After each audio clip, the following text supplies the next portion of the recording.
За би өнөөдөр та бүхэнд болохоор зэрэг хаадын түүх гэдэг одоо хүүхдийн библи судлалын номыг танилцуулах гэж байгаа. За хаадын түүх гэдэг маань болохоор энэ маань ерөнхийдөө 1-2 дугаар хаад номноос 31 түүх орсон байгаа. Хаад болоод иш үзүүлэгчдийн түүх орсон ном ба. Яг энэ ном маань болохоор зэрэг яаж бүтсэн бэ гэх юм бол ер нь бол анхандаа би 2016 онд би ерөн библийн сургуулийн төвийн төвд болохоор ерөнхийдөө библийн номууд ордог байхгүй юу. Тэгээд 16 онд хаад номыг олж явахдаа хүүхдүүдэд болохоор ерөнхийдөө тийм нэг сонирхолтой маягаар гэрийн даалгавар хийхтэй ийм даалгавар өгсөн байгаа.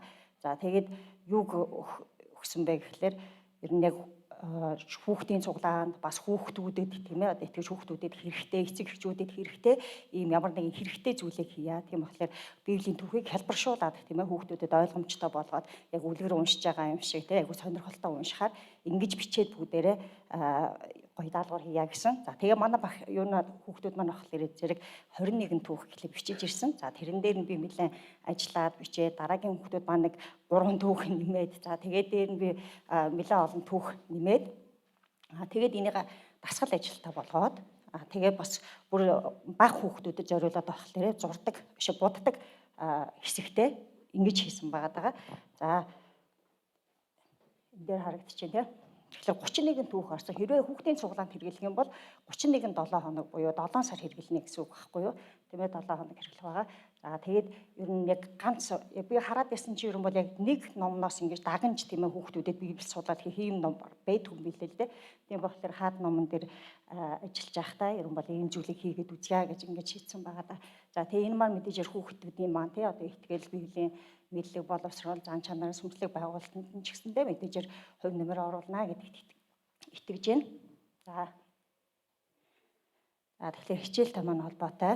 Ер нь 7 сар хэрэглэнэ. За зөвхөн хүүхдийн цуглаанд төдийгүй гэр бүлдээ тийм ээ одоо эцэг эхчүүд маань хүүхдүүдтэйгээ библи судлал хийхтэй юм уу эсвэл бол гэр бүлийн мөргөл хийхтэй ашиглаж болохоор байгаа. Бас муу ялгаагүй хэрвээ 7 хоногт нэг л удаа хийя гэх юм бол тий бас 7 сар хийж болохоор байгаа байхгүй 31 түүхээр хийх байгаа. За Израиль Юдагийн хаад иш үзүүлэгчдийн үйл хэргийг тусгасан. За тэгээд дотор нь дасгал ажилтай. Дасгал ажил нь бол ерөнхийдөө миний харж байгаа 9-с 12 насны хүүхдүүдэд зориулсан. За тэгээд хийж дуусаад бас хавсралттай байгаа. Хавсралтанд нь болохоор газрын зураг тийм ээ үгийн сүлжээ эдгээр орсон байгаа. Бас хаадын нэрс орсон байгаа. Тэгээд буддаг зурагтай юм ном байна. За библийн түүх маань болохоор өөрөө дотор асуулттай байгаа. Асуулттай тэгээд сургамж хэсэгтэй тэгээд хүүхдүүдэд уншиж өгөөд эсвэл бол хүүхдүүдээр уншуулад тийм ээ одоо нийтэд асуух нэг асуулт байна. Тус нь бас нөгөө наснаар нь суулгаж байгаа зарим нэгэнд нь бол буддаг зургийг нь өгчөө зарим нэгэнд нь болохоор зэрэг энэ дотор дахиад нэг 2 3 асуулт байгаа байхгүй. Тэр асуултынхаа дагуу асуултаа тавиад яриулаад тэгээд сүлд нь сургамж хэсгийг нь хэлж өгөөд иймэрхүү маягаар ер нь бол явах боломжтой байгаа. Тэгээд дасгал ажлын хувьд болохоор бас асуултуудаа баттгах асуулт байгаа. За тэгээд эргцүүлэх тийм ээ ийм бас асуултууд байна. За сургамж бас дотор нь явж байгаа. Өшөө зарим хэсэгт нь цээжлэх хэвчлэл байгаа. За тэгээд ер нь бол бүгдээрээ л уриалгатай хэрэгжүүлэлттэй. За тэгээд залбирал дуусан уриалгатай бас байгаа.